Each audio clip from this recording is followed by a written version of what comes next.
Saudara-saudara yang terkasih dalam Kristus Yesus, firman Tuhan untuk kita pada hari ini tertulis dalam Amsal 24 ayat 17. Demikian firman Tuhan. Janganlah bersuka cita kalau musuhmu jatuh. Jangan hatimu beria-ria kalau ia terperosok. Saudara-saudara yang terkasih, mungkinkah kita mengasihi musuh kita? Bagaimana definisi musuh bagi kita? Bagi sebagian orang, musuh berarti seseorang yang dibenci. Mungkin karena menyebabkan kerugian, sakit hati, kekecewaan, dan lain sebagainya. Setiap dari kita pasti pernah mengalami sakit hati yang sangat besar oleh seseorang.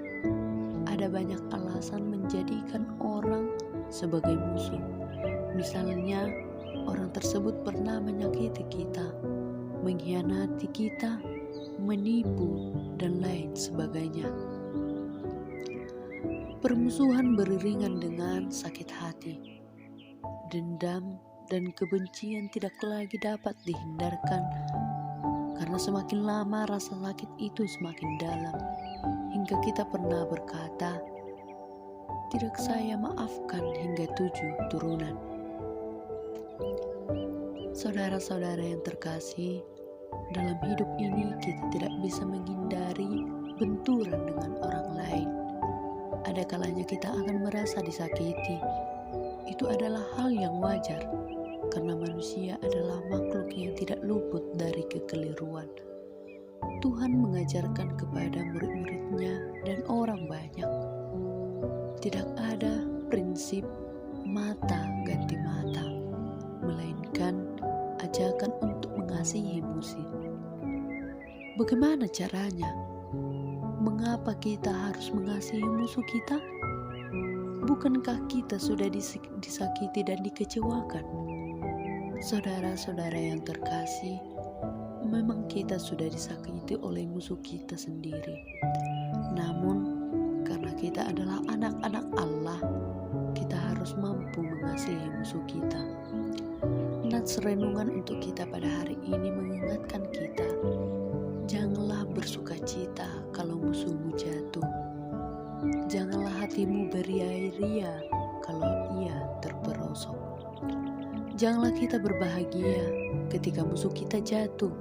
Namun, Yesus juga tegas mengatakan, kasihilah musuhmu, berbuat baiklah bagi yang membencimu, berkahi bagi yang mengutukmu, doakan bagi yang mencacimu. Karena dengan mengasihi musuh dan berdoa bagi mereka yang menyakiti kita lah yang menjadi anak-anak. Kalau pipi kirimu ditampar, berikan pula pipi kanan. Saudara-saudara yang terkasih, masih ingatkah kisah Yunus? Yunus diberikan perintah untuk melayani musuh-musuhnya, yaitu orang-orang Niniwe. Dan itu membuat Yunus melarikan diri dari panggilan Tuhan. Kemanapun Yunus lari, Tuhan memanggilnya kembali untuk melakukan tugasnya, yaitu menyampaikan pesan Tuhan kepada orang-orang Niniwe untuk bertobat. Akhirnya, Yunus sungguh datang ke Niniwe dan mengabarkan pesan Tuhan. Akan tetapi Yunus marah karena dia membenci orang-orang Niniwe. Dia tidak senang mereka diselamatkan oleh Tuhan. Yang Yunus inginkan ialah untuk mereka semua binasa. Dan pesan terakhir kepada Yunus, apakah kamu layak untuk marah karena kau menaklukkan kemurahan hatiku kepada orang Niniwe? Kita juga sering mengalami hal ini. Kita telah menerima perintah tersebut untuk mengasihi musuh, namun seringkali kita menolak untuk melakukannya. Dan kita marah karena mereka diberkati oleh Tuhan. Saudara-saudara yang terkasih, Nats hari ini mengingatkan kepada kita bahwa orang yang sungguh-sungguh mengenal Kristus bukan karena melakukan ibadah setiap hari, minggu, namun karena memiliki kasih di dalam hidupnya. Dan Tuhan mengatakan bahwa seseorang yang tidak mengasihi, yaitu seseorang yang sesungguhnya tidak mengenal Tuhan.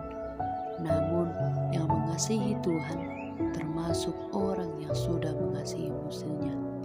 Mungkin bagi kita sangatlah sulit untuk melakukan ini, dan rasanya mustahil bagi manusia untuk mengasihi musuhnya. Tetapi apa yang mustahil bagi manusia sangatlah mungkin bagi Tuhan.